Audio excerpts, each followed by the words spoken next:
Hello, it's Jonathan Wellham of Rocklink Investment Partners, and it's May the 29th, 2014. May has turned out to be quite an active month, and we wanted to make some comments in regards to the bigger picture and then how we are responding to that within the various portfolios. So first of all, bond yields. Basically, interest rates and the yields on bonds have really come down substantially over the last 2 weeks in particular. In fact, you've seen the 10-year yield on the U.S. government debt, they call those the treasuries, the 10-year yields on Italian debt, Spanish debt, UK debt. Basically, around most of the developed world, the interest rates have come down to levels that we have not seen since the financial crisis back in 08-09. And so what bonds are telling us is that the economy is going to be in for a real rough patch, a recession or even depression, because of the low yields that are now being priced into the fixed income markets. Now, some of that in Europe is because they're anticipating that the European Central Bank is going to get more aggressive in printing euros and get involved in the monetary system over there to help those countries out. So there's been a lot of front running. Whether that's the case or not, I guess we're going to find out in the next number of weeks or months. But regardless, bonds are pricing in tremendous economic weakness. Second, stocks, on the other hand, have continued to move up, although not as much this year. Stocks around the world are generally up year to date, say 3 to 5%, outside of Canada, which is just a little bit more than that. And so what you're seeing is stocks continue to go up. Now, we have a number of concerns in regards to that, and we own lots of stocks and we're being as careful as possible. But here are our concerns in regards to the ever-increasing stock markets around the world.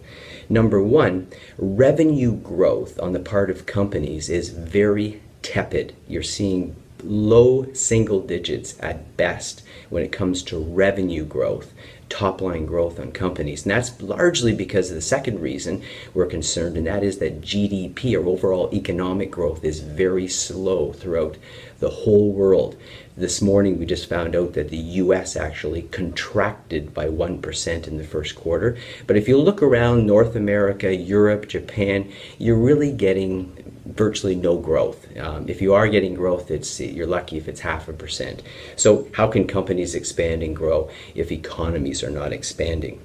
Third, when we look at the expansion of earnings on the part of companies, we're actually seeing that a majority of that earnings growth is coming from cutting costs, which is not sustainable, number one. Number two, share repurchases, buying back a lot of their stock and therefore shrinking the outstanding number of shares. And then in buying back that stock, they are actually borrowing money. Not all of that's from excess cash. Much of that is coming from borrowing money at record low interest rates, which, as you know, the central banks are making money free, if you will, or very inexpensive. And so companies are growing earnings, but not by selling more, not by becoming necessarily more productive, but by fooling around with their financial statements and leveraging or putting more debt on their balance sheets, which again is not something that we are very thrilled about. And when it comes to the companies that we own, we watch for these things to make sure that the companies that we own are not using these tricks predominantly to grow their earnings, but are actually growing their earnings by selling more products or services that are in demand in the market.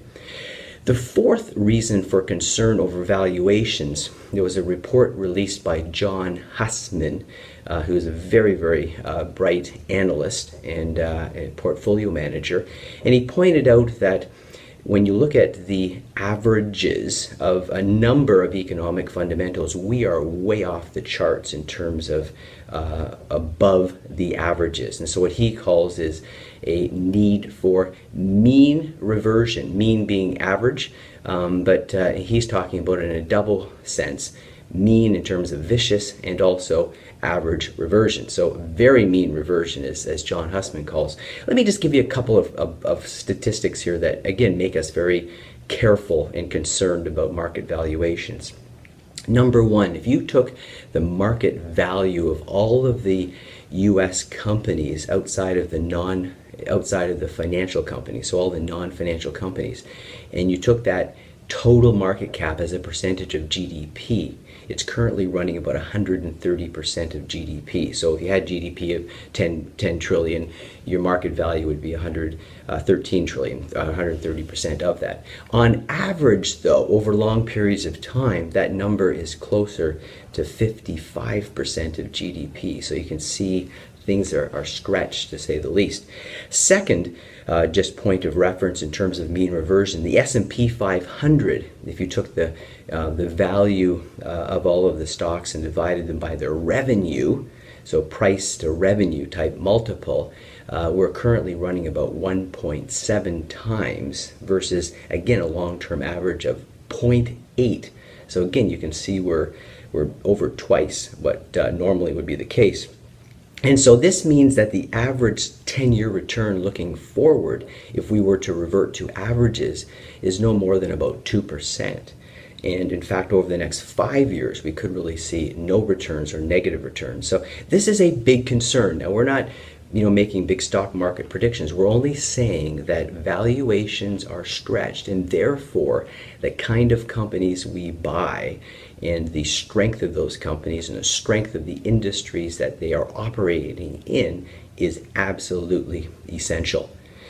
The last area I want to talk to is the area of precious metals. Again, this is an area that went straight up early in the year, straight down more recently. I mean, it's ahead of where we started, but it is a volatile area, and we find this very intriguing.